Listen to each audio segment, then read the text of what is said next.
Today's lesson will go over the different threats that bottlenose dolphins have.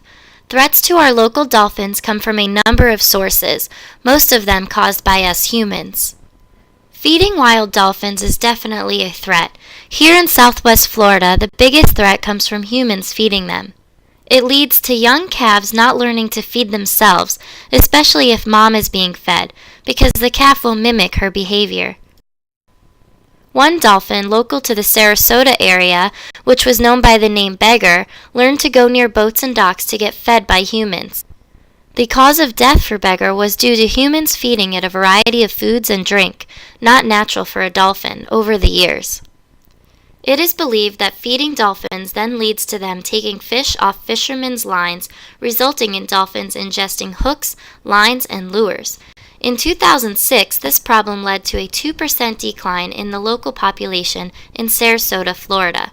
We have observed both threats during our survey trips here in Southwest Florida. Different with a dolphin. You're only as good a fisherman as your mom teaches you how to fish. So if mom's getting fed all day long, then mom will never teach that baby how to fish. Another major threat is entanglement.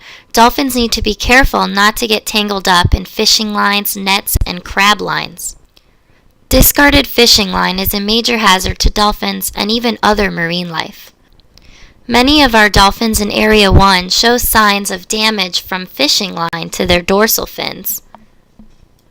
Seymour is our local subadult dolphin who we sighted with an entanglement around his fluke. The fishing line was wrapped tightly around him, creating cuts into his skin. We kept a close lookout for Seymour and his injury, and would track him the best we could. The white and yellow lines represents a follow of Seymour conducted by our survey team.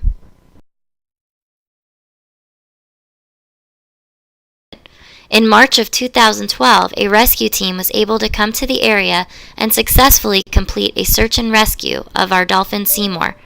The line was safely removed and Seymour was released that same day back into his natural home.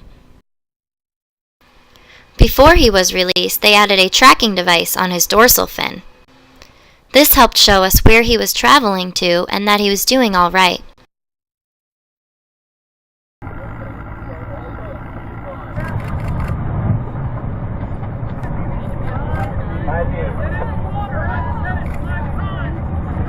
I called it off because I just want to use it here. The bucket comes across the top of your... You see another loop down there.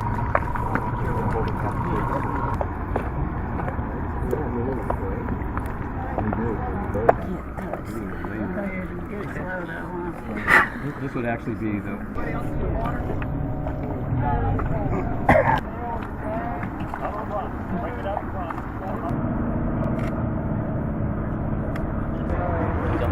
Bugged out of it. Watch your step down, don't step off. Alright, on the count of 3, when you're ready, Mark. Now, you guys hold the stretcher up. You walking up, you spread the boat. Alright. Victor Marsich, Animal Care Supervisor, SeaWorld Orlando. Today we responded at the request of the Fish and Wildlife Service to come out and assist in the rescue of a male bottlenose dolphin who'd had a long-term entanglement. We came out to assist other agencies, including the Fish and Wildlife Service, Harbor Branch, Mote Marine, and several other institutes around the state of Florida to assist in an entangled dolphin. The dolphin had been out there for quite some time. The tail had become tangled so badly that there was some tissue that had started to grow up around the fishing line that had embedded itself in the dolphin's tail. While we were out there, we did a physical exam to make sure the dolphin was feeling all right. It did take us a little while to catch the animal, so it was still pretty mobile out there. We were able to take a blood sample. We marked the dolphin so that it can be seen in the future, or we can track it in the future. A satellite tag was also added to the dolphin's dorsal fin. That way it can be tracked on a longer term basis. That way we can come back a little bit later if necessary. We also were able to get some radiographs or some x-rays so that we could see the extent of the damage that was done to the tail. Fortunately, we were able to see that the dolphin was able to be released today. We were able to get it back out there, and the crew, shortly after having it here ashore while we did our testing, was able to get it back on the boat and bring it back out into the ocean.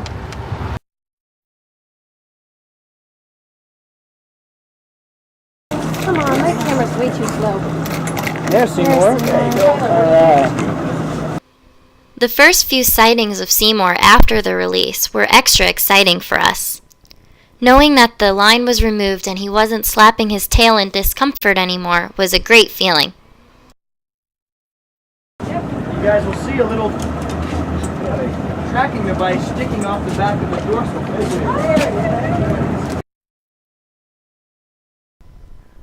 Here's Seymour playing with some of the other dolphins. This is really exciting though, to see this dolphin that was rescued to be social like this. It's a great sign that he's feeling fine. He's catching enough fish, he's not stressed. Seymour's everywhere now. Look. He's playing now, he's socializing with the two calves. There's definitely a male, he's over 400 pounds. Yeah, he's totally in there with the two calves.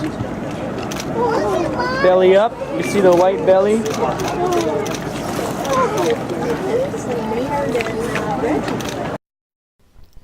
While not as frequent, boat propellers can also be a hazard to our local dolphins.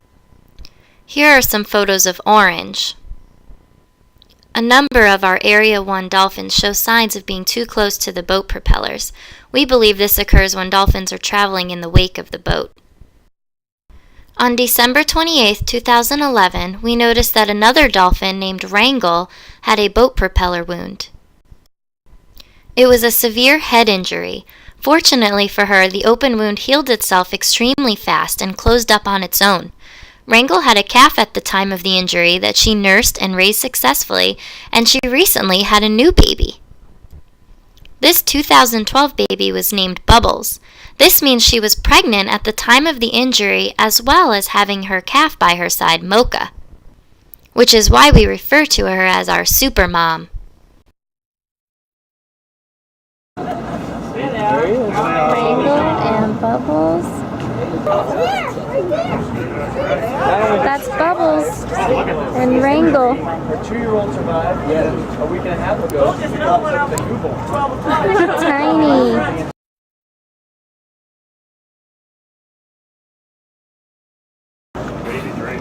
Yep. Try to even look at her head. If you that dolphin just swim up, if you get a side of her head, you'll see it's healed. But Super mom. yeah, you still see the scarring for sure. Human-related pollutants, waste, and toxins are a major threat to dolphins and other wildlife here in Southwest Florida. The rapid growth and lifestyle of the area has severely affected, among other things, the quality and flow of waters in the area. Fresh waters have been channeled to runoff, not stored. Fertilizers are heavily used and run off into rivers, bays, and estuaries. Stress, environmental conditions, and general health can cause a condition known as the dolphin pox.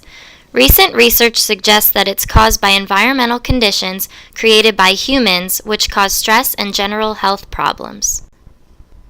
The pox can be seen as ring or pinhole lesions on the outer skin of the dolphin. This is our Area 1 dolphin, Clover. Another threat caused by humans would be pollution.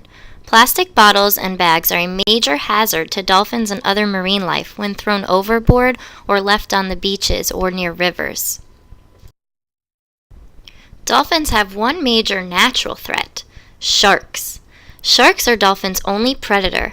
While there are many species of sharks here in Southwest Florida, the bull shark is likely our local dolphin's biggest natural threat. They can fight sharks off. The only problem with the dolphins in this area are the bull sharks. Because say you're a 3-year-old dolphin, you just left your mom and you're out swimming around by yourself, and you run into a 10-foot bull shark.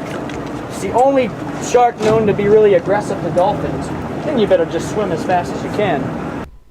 The bull shark can grow up to 18 feet and swim up rivers into fresh water. Fortunately, most of the waters that Area 1 dolphins reside in are quite shallow, 5 to 10 feet the most, denying bull sharks the ability to surprise attack them from underneath. In Sarasota, where the waters are deeper, over 30% of their local dolphin population have markings and scars from healed shark attack wounds.